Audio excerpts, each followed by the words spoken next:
Hola compas, ¿qué tal? ¿Cómo estamos? Hoy tenemos con nosotros a Laura Arroyo, una de las comunicadoras políticas que más está resaltando en Canal Red. ¿Qué tal, Laura? Hola, ¿cómo estás? No sé si tanto resaltando, pero bueno, ahí dando la batalla como debe ser.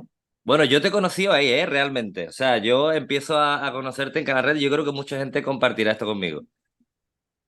Pues sí, a ver, es que es verdad que una de las ventajas de Canal Red, como de cualquier medio de comunicación, es que tiene un alcance mucho mayor que las redes sociales o que cualquier otro espacio. Es lo que llevamos diciendo, ¿no? Esa es la razón por la cual existe Canal Red, para hacerle un contrapeso mínimo todavía, pero algún contrapeso que exista al poder mediático. Entonces, claro, sí es verdad que desde que estoy en Canal Red colaborando, pues de pronto ahora tengo muchos seguidores, mucha gente de España, que por cierto es gente muy bonita. La verdad que no me esperaba ese recibimiento de la comunidad que está siguiendo Canal Red.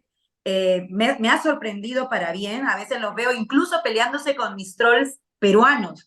Y eso, yo digo, eso tiene que ser, pues, no sé, me parece una tribu que se va generando a partir de, pues, esto del canal, pero nada, yo estoy muy contenta de que, pues, lo que pueda decir pueda servir un poco para poner sobre la mesa temas que a lo mejor no se están poniendo tanto o no se les está dando el acento que tienen, ¿no?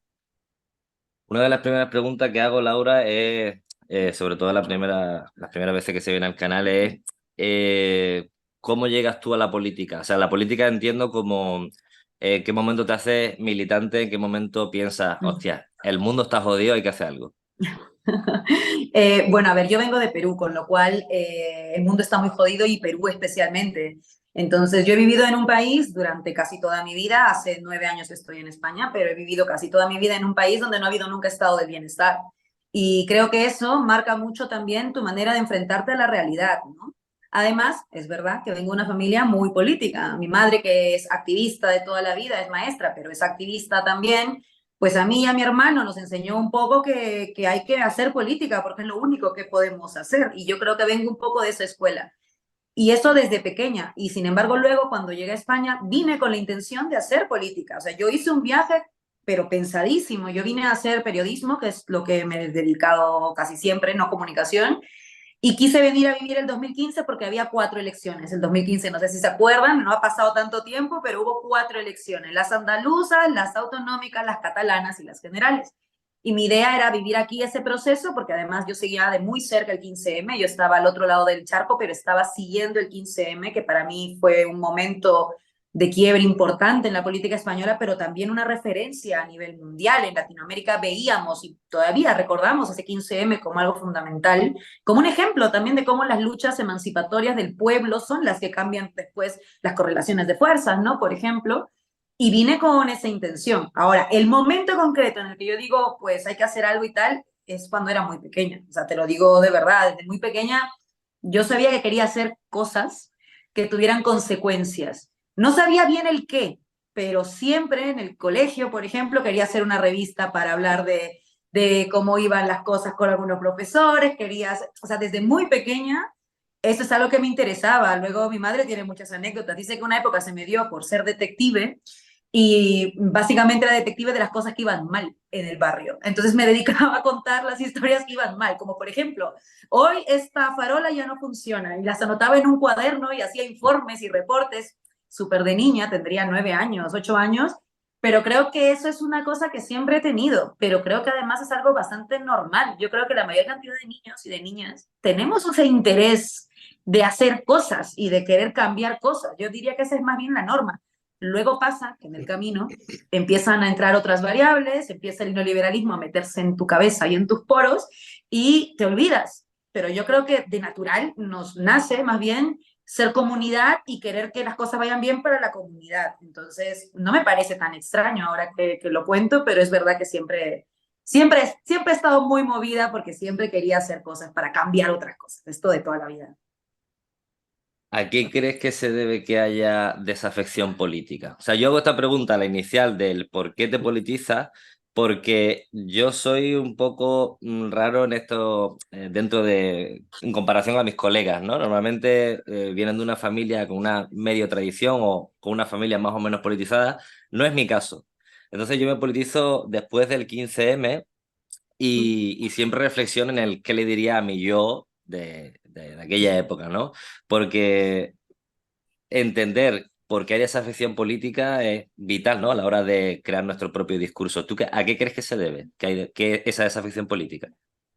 A ver, esa es una pregunta, pero parte además de una cosa positiva. Mira, cuando tú cuentas tu historia y cómo dices que el 15M te ayudó a politizarte, en realidad lo que estás diciendo, que es fundamental, es que la acción colectiva es lo que politiza a la gente. Es la acción común lo que politiza. Claro que te puedes politizar por un hecho individual de injusticia a ti mismo, una cosa concreta que te haya ocurrido, sí, pero comúnmente lo más usual es que esas politizaciones ocurran en colectividad, en común. El 15M para ti fue eso. Y eso explica un poco la otra cara de la moneda, que es lo que me preguntabas, ¿por qué la despolitización? Pues porque estamos inmersos en un sistema, cuando hablamos del neoliberalismo a veces se piensa que hablamos de un sistema económico, y no, no, no, no, no, no.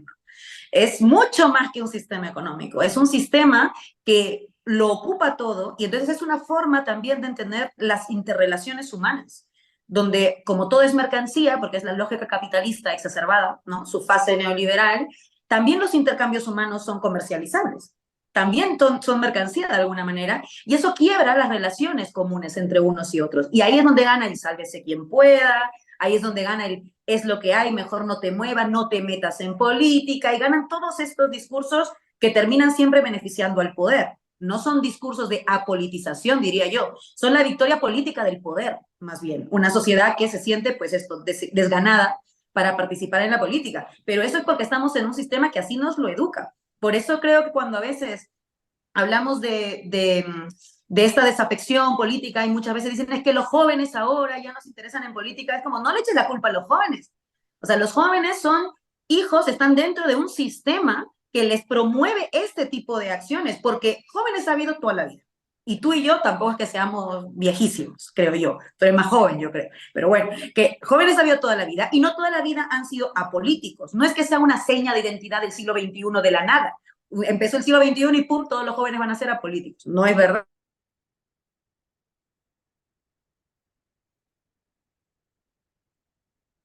¿Qué ha pasado? De alguna manera, si no estás en colectivo, tampoco te moviliza nada a actuar en beneficio de nadie que no seas tú solo, ¿no? Entonces yo creo que hay que ponerlo por eso, no es un tema de jóvenes, no es un tema de esta época, es un tema de sistema. Pero también está habiendo, mira Francia ahora mismo, ¿no? También está habiendo muchos jóvenes, precisamente lo que está pasando en Francia tiene un rostro muy juvenil, chavales de 17 años, o sea, jovencísimos, que están denunciando al sistema con lo que tienen. Lo que tienen es la voz, la rabia, ¿no? La rabia contenida, la aspiración por justicia social y su cuerpo. Eso es lo que están poniendo porque es lo único que tienen. El poder tiene la televisión, la prensa, la radio, el poder económico, el poder judicial, el poder empresarial, tienen todos los poderes. Los demás solo tienen la política y su cuerpo y su voz. Y creo que esa es una señal de que no es verdad que haya apolitización, sino que sí es verdad que hay un sistema que está promoviendo que así sea para beneficiarse. Y frente a eso, lo que hay que hacer es más y más política y, como yo digo, más ruido y más desobediencia civil, porque en un contexto en el que la obediencia significa beneficiar al poder, perdóname, pero creo que tenemos el deber de ser todos y todas muy desobedientes, porque es un sistema que nos está matando directamente. Nos mata, nos condena a la pobreza, la desigualdad, la precariedad. ¿Cómo vas a ser obediente de eso? Es justo lo contrario lo que tenemos que hacer. Y creo ahí que los jóvenes tienen mucho que hacer, porque la energía de un joven o la energía de una joven es incomparable. Ya quisiera yo, no sé, tener esa energía otra vez. Y creo que ahí es donde está el truco del asunto, ¿no? El kit del asunto es recuperar la política como buena palabra, como acción fundamental para cambiar las cosas. Y yo creo que los jóvenes están haciendo ya cosas. ¿Eh? Yo creo que, por ejemplo, el movimiento de jóvenes ecologistas en España también lo hace. ¿No? Toda la gente de Futuro Vegetal, por ejemplo, son muy chavales que hacen muchas acciones denunciando a Vox, por ejemplo, directamente, abiertamente. Entonces yo creo que sí hay esperanza. O sea, yo sí creo que hay muchísima esperanza. Hay posturas de izquierda que dice que hacer ruido perjudica. Mm. ¿Tú qué opinas?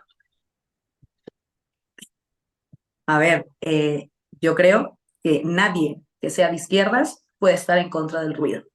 Porque venimos de una tradición de mujeres ruidosas, venimos de una tradición de líderes ruidosos, venimos de una tradición de luchas que si no hacían ruido no eran luchas, sino anécdota, venimos de la historia Y la historia por ensanchar la democracia nunca ha sido una historia de consenso ni de diálogo social, por favor. Cada vez que queremos ensanchar la democracia y conseguir más derechos, alguien que es beneficiado porque haya menos democracia y menos derechos va a estar en contra. Es normal. Nadie que se ve beneficiado por un sistema quiere quitarse privilegios a sí mismo. Esto es normal y por eso la lucha democrática históricamente ha tenido siempre reacción y gente en contra. Y la tradición de izquierdas es justamente aquella que dice, ah, pues entonces nos toca hacer ruido. ¿Cómo fue que conseguimos la jornada de 8 horas? ¿Llegando a un acuerdo con los patrones? No, tuvieron que parar a hacer huelgas. ¿Qué otra cosa puede ser una huelga que no ruido? Yo a veces veo a gente que se considera hija de la tradición de la clase obrera o del laborismo, diciendo que no hay que hacer ruido y no entiendo ese nivel de incoherencia, porque ¿cómo puedes vincular una cosa con otra? La clase obrera es una clase ruidosa por excelencia y yo me siento orgullosa de eso más bien, ¿no? Y hay que reivindicar eso, que yo al final lo que creo es que este discurso del apoliticismo que estamos hablando a veces se cuela también en las izquierdas. Y entonces creemos que la política es hablar de gestión. Esto a mí me da escalofríos. ¿Cómo va a ser la política, y sobre todo de izquierdas, hablar de gestión? Eso es haber comprado totalmente el marco neoliberal en el que estamos inscritos. Porque entonces todo se combate con los datos del paro, los datos del no sé qué, y no es así como funciona la política. La política va de identidades, de un horizonte común, de un proyecto compartido de país, de un encuentro entre ciudadanos y ciudadanas. Y todo eso, que es la politización, claro que tiene que ver con el ruido, porque estamos rompiendo ese sistema cada vez que nos juntamos a hablar de cómo hacer para cambiarlo. Y entonces, como digo, yo diría, cualquiera que se queja del ruido y se dice de izquierdas debería repreguntarse si en verdad es de izquierdas, así de claro. ¿Qué opinas de Sumar? Esta pregunta la han hecho mucho en el tweet que pusiste de qué le preguntarías a Laura. Yo lo he visto bastante. A ver, yo opino que el anhelo por unificar una serie de posturas de izquierda siempre es bueno. O sea, yo quiero partir de ahí. Me parece que siempre es importante, en la medida en que se pueda, unificar diferentes tradiciones políticas de izquierdas, todas, ¿no? Con un norte común, en un paraguas, si puede ser más fuerte por eso. Yo en eso estoy de acuerdo. Es lo primero que pondría sobre la mesa. A mí Sumar al inicio, por ejemplo, entendía que esa era un poco la intención, pues, antes de que se llamara Sumar, porque esto ha tardado mucho en llegar a su nombre y todo lo que hemos visto, pero como te digo, yo creo que esa es una buena señal, querer llegar a algo común. Esto lo hizo en su tiempo Podemos también, esto lo han hecho, lo hizo en su tiempo también Izquierda Unida y también lo hizo Izquierda Unida Latinoamericanas, o sea, esto lo hemos visto en diferentes lugares. ¿Cuál es el problema?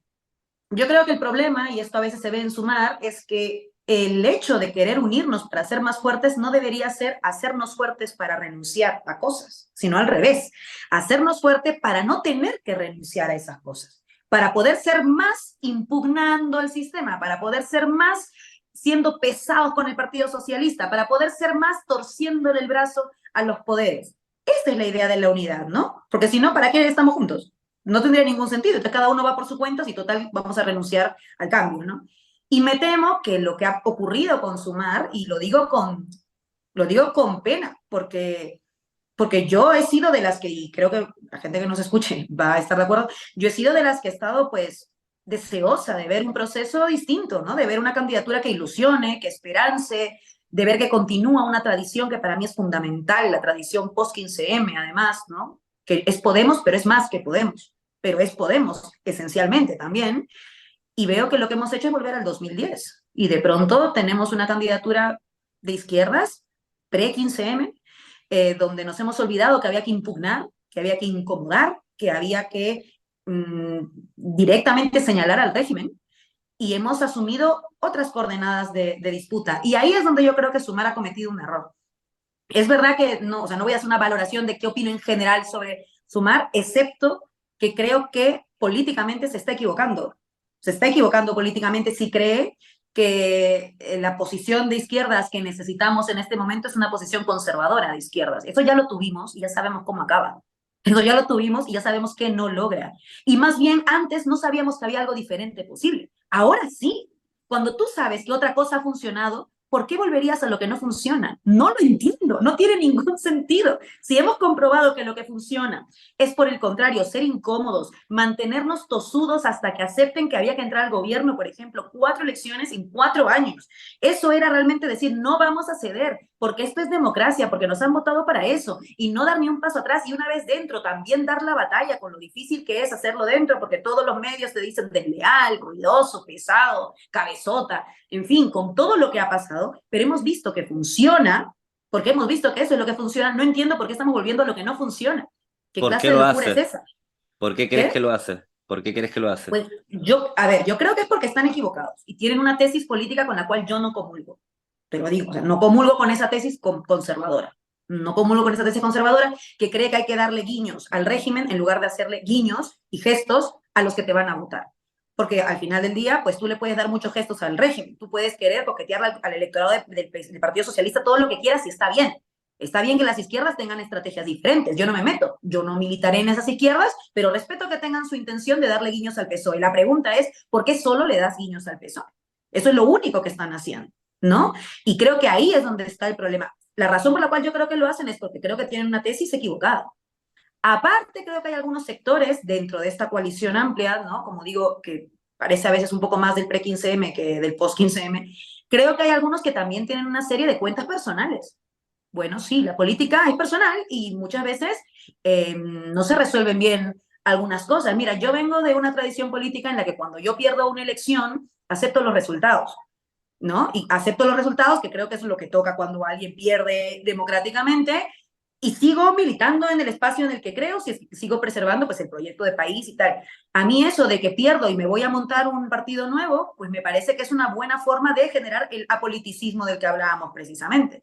Y creo que eso también genera cuestiones más bien personales y no tanto políticas como podrían parecer. Y creo que en este momento en Sumar, esa es la tesis que ha ganado de alguna manera, ¿no? Una tesis más conservadora, donde hay elementos más bien personales, pero yo creo que aquí hay un dato, te voy a dar un dato, que es bien importante, ¿no?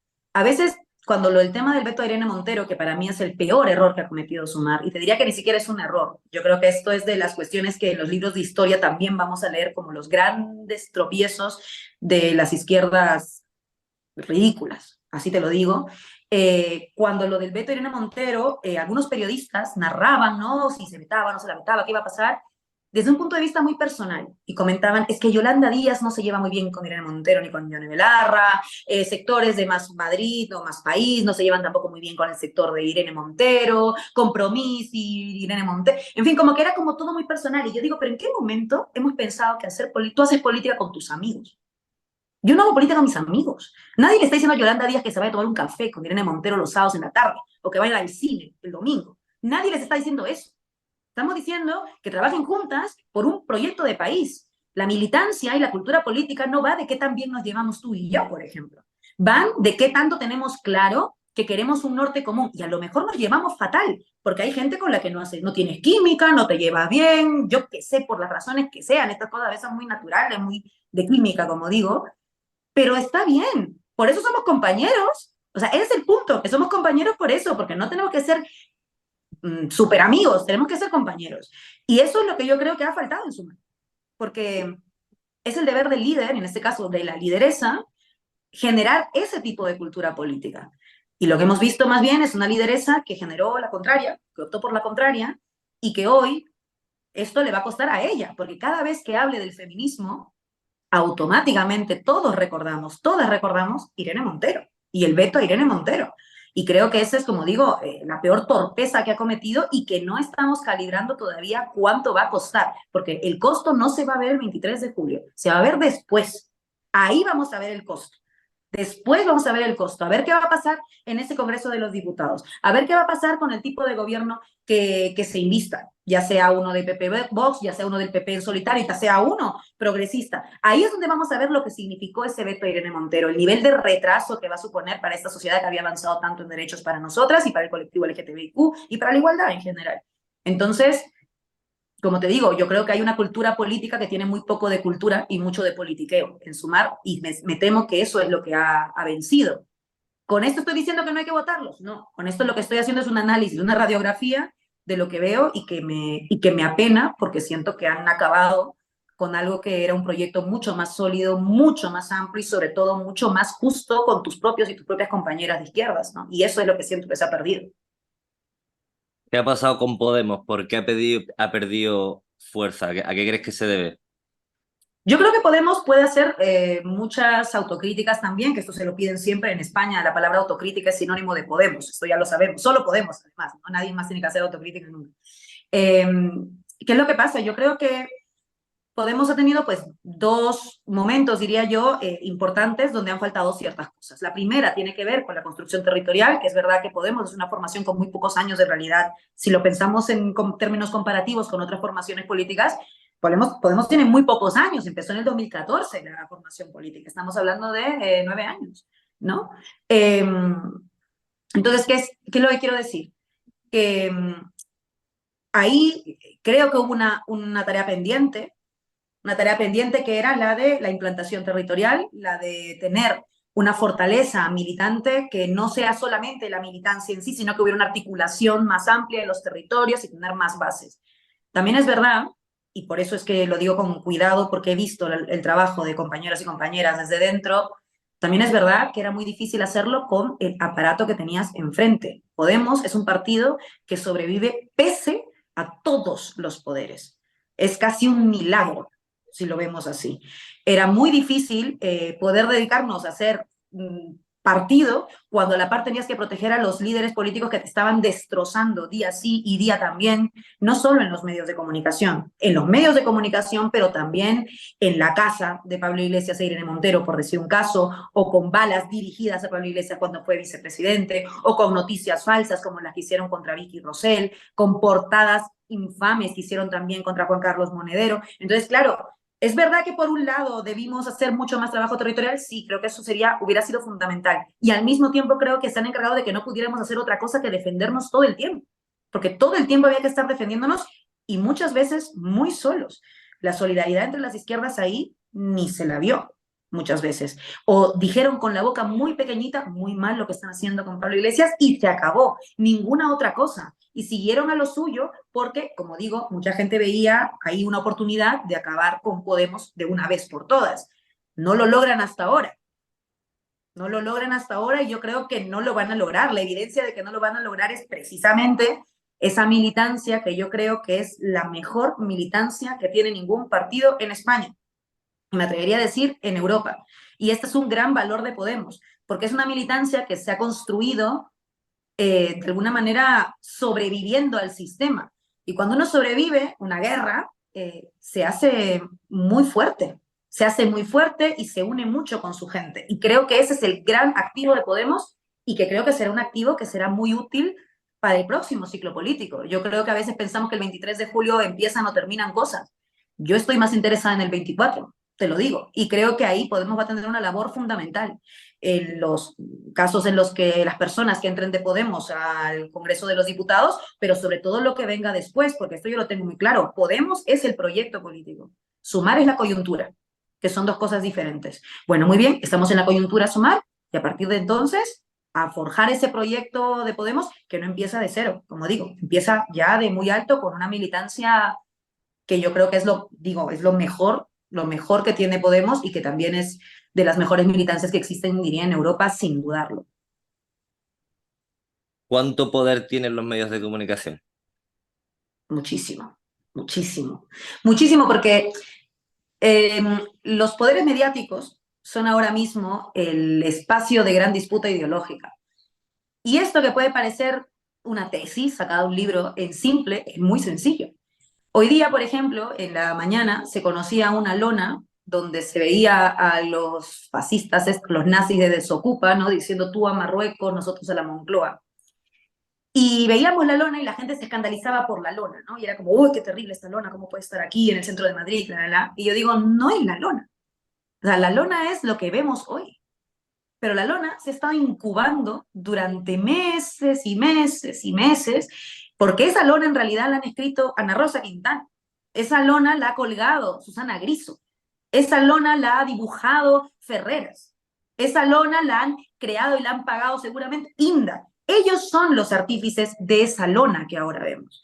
Y ahí es donde vemos el poder del poder mediático, porque son alfiles que operan para sostener, algunos llaman statu quo, yo lo llamo el régimen directamente, el régimen del 78, que está tan herido de muerte, pero tan herido de muerte, que ha tenido que recurrir a Vox para sostenerse. Ha tenido que recurrir al último recurso de todos para sostenerse y cerrar su crisis. Y no lo logran. Pese a todo, no lo logran, porque ahí están las feministas, porque ahí está el colectivo LGTBIQ en el orgullo más grande que se había visto en Madrid, porque ahí están los ecologistas, las ecologistas, ahí están los pensionistas, ahí están los defensores de la sanidad pública, ahí están haciéndoles frente, pero siguen intentándolo. Entonces, claro, cuando decimos cuál es el poder de los medios de comunicación, ese es el poder, que ellos se encargan de que toda la sociedad vaya hacia unas coordenadas de disputa ideológica que terminan beneficiando a estas coordenadas. Pero aquí está la clave.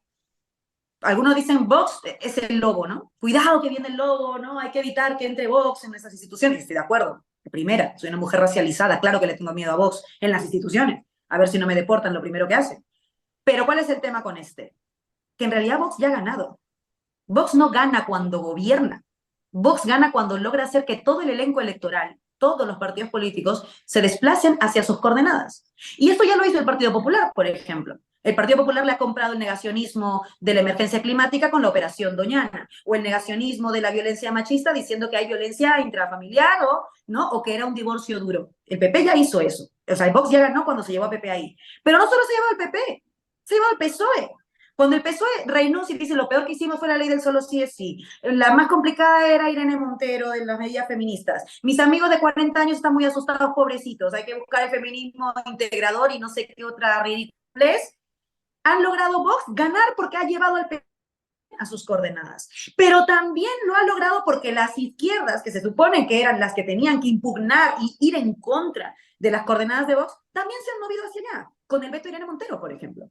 Ahí es donde ha ganado Vox, porque ha ganado en todas las tiendas electorales, en todas las tiendas electorales estatales. También es verdad.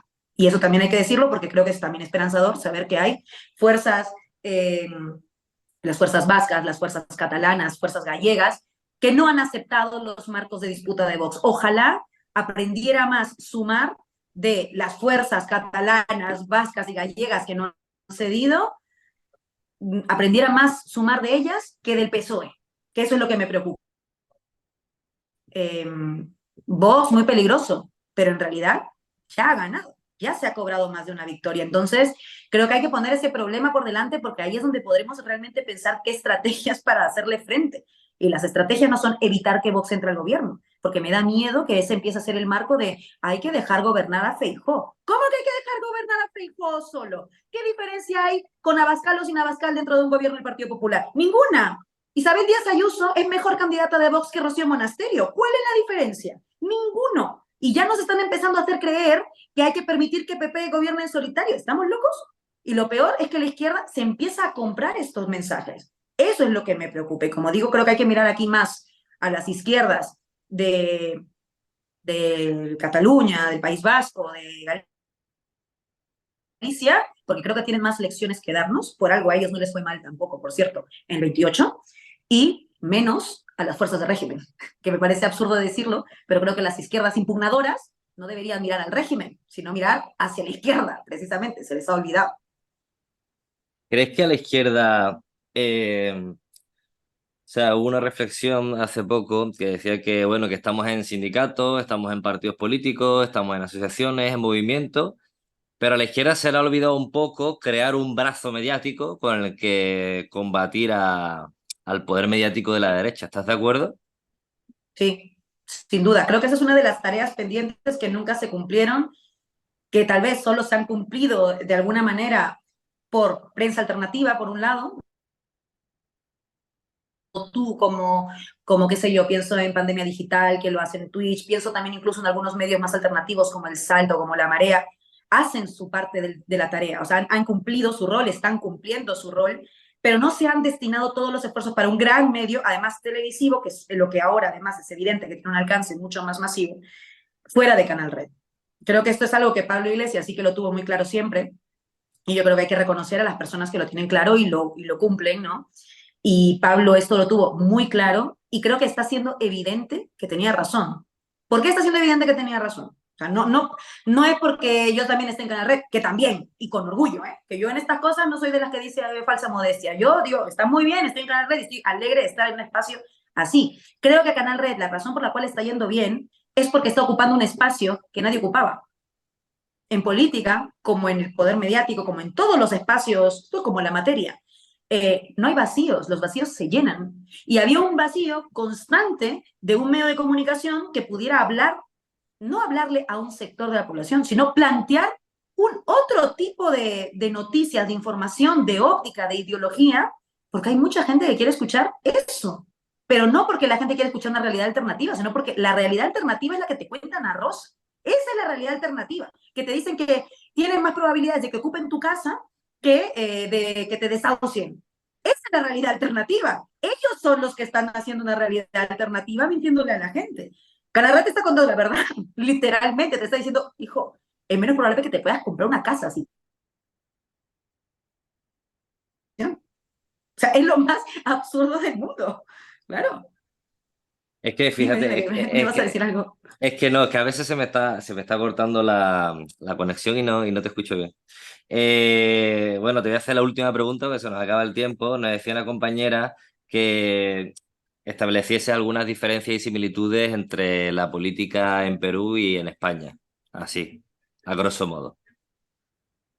Hay muchas similitudes y también algunas diferencias, pero a veces olvidamos que Perú fue, de hecho, la capital del virreinato. Esto la gente lo olvida. Yo soy de Perú, con lo cual vengo de la capital del virreinato. Soy de Lima, que era la capital del virreinato. Tenemos muchas cosas en común España y Perú. Cuando llegué a España me di cuenta de eso. Cosas muy buenas y cosas muy malas también, ¿no? Entre las malas, por ejemplo, toda una visión colonial y racista que del Perú se mantuvo y se sostiene hasta ahora, razón por la cual mata esta dictadura a las comunidades aymaras, a las personas quechohablantes de provincias y no a los limeños blancos. Mira qué curioso cómo se parece a cómo tratan también aquí en España muchas veces a personas que no son blancas, ¿no? Esto lo sabemos, lo hemos vivido, en eso somos muy similares. Pero también hay otras cosas en las que creo que también positivas, que sí son similares también, ¿no? O sea, yo creo que la lucha, por ejemplo, de ese 15M, que como creo, como sabemos, dio la vuelta al mundo, mostró de alguna manera que los pueblos saben emanciparse, saben romper las cadenas cuando se ponen a ello, ¿no? Y creo que en Perú eso es algo que estamos viviendo justo ahora. El momento de revolución, que algunos dicen que es una revolución indígena, pero es más que una revolución indígena. En realidad es una revolución de los excluidos. Acá estaban los indignados, porque habían tenido un estado del bienestar que les habían quitado. Les robaron el estado del bienestar y salieron indignados por eso. En Perú nunca hubo estado del bienestar. Entonces no tenemos contra qué indignarnos. En Perú lo que pasa es que estamos excluidos del sistema históricamente. Hace 500 años estamos excluidos del sistema y por fin hay una revolución que está enfrentándose a eso, diciendo fin del neoliberalismo, no saqueen nuestros recursos, queremos una nueva constitución que no sea la de la dictadura fujimorista, etcétera. En eso creo que sí nos parecemos un poco, mira tú, en esa capacidad de poner en común demandas de fondo, porque algunos dicen que el 15M lo que quería era cosas muy concretitas, como que solo querían romper el bipartidismo o solo querían alguna cosa, alguna ley específica. Eso es una mentira absoluta, es un negacionismo histórico. El 15M era una enmienda a la totalidad del sistema, a la totalidad del sistema. Y del mismo modo en Perú ahora mismo, eso es lo que está pasando. Está habiendo una enmienda a la totalidad del sistema expresada en las calles que llevan 6 meses ya de manifestaciones en Perú. Entonces, yo diría que, pues, de algunas cosas malas, el colonialismo, pero de cosas buenas entre España y Perú, creo que hay un vínculo histórico de lucha. Ojalá tuviéramos representantes en España que en lugar de recibir a los asesinos de mi pueblo, fueran capaces de decir con los dictadores a ningún lado, que eso solo lo hacían cuando Maduro les caía mal, que ahora ya tampoco les cae tan mal, porque ahora resulta que lo del petróleo, pues Estados Unidos ha dicho traten mejor a Madurito. Pues eso me parece de vergüenza, porque luego tienes a una dictadora como Dina Boluarte, que ha hecho ejecuciones extrajudiciales, y recibes a su primer ministro y a su ministra de Relaciones Exteriores con todos los honores. Meritxell Batet, la primera en darles la mano, la misma que dice que por si acaso en España no es difícil pagarte el alquiler. Meritxell Batet claramente vive en una realidad alternativa también, la de Susana Griso seguramente. Entonces, claro, como digo, hay cosas en común y cosas distintas, pero yo me quedaría con que yo siempre me he sentido muy acogida en España. Mira lo que digo. Yo sé que España es un país muy racista y sé que España es un país también difícil y que hay que dar la lucha. Pero así como esa España que parece racista, que es racista en sus instituciones, en sus leyes, en sus calles, con los fascistas de Vox, por ejemplo, pero también con los fascistas del Partido Popular, y también hay que decirlo, con las políticas asesinas del Partido Socialista, porque la valla de Melilla fue Pedro Sánchez el que dijo que había estado muy bien resuelto eso. Eh, Pese a eso, yo siento que hay una España que es mejor de lo que nos quieren hacer creer.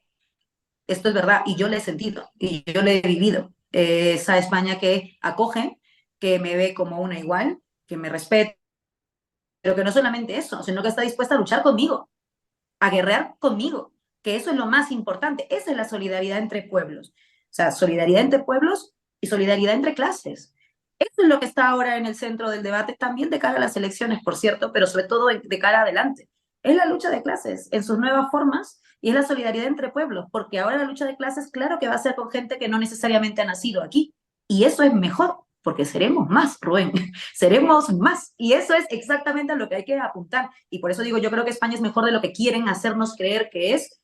Y estoy muy contenta y muy orgullosa de estar aquí, de tener aquí a compañeros y compañeras que son mi familia de lucha y mucha de esa gente, por cierto, muy bonita, a la que a lo mejor no conozco en persona, pero que me escribe siempre por las redes sociales y que me dicen, sigue así, sigue hablando, has dicho lo que yo pensaba y tal, y ahí es donde estoy viendo una solidaridad de clase y una solidaridad territorial entre pueblos.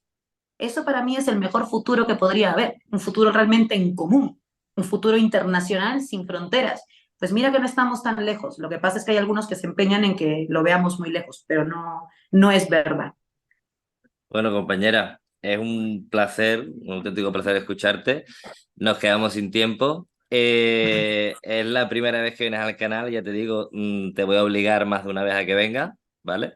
Y no hay negocio, o sea, cuando te invite tienes que venir sí o sí.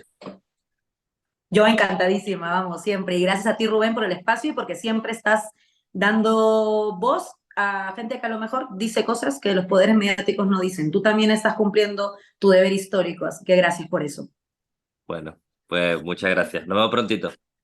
Nos Venga, vemos. hasta pronto. Están en toda la cara sin ningún pudor. Te pone Iñaki, a ver, ¿me lo puedes leer si eres tan amable?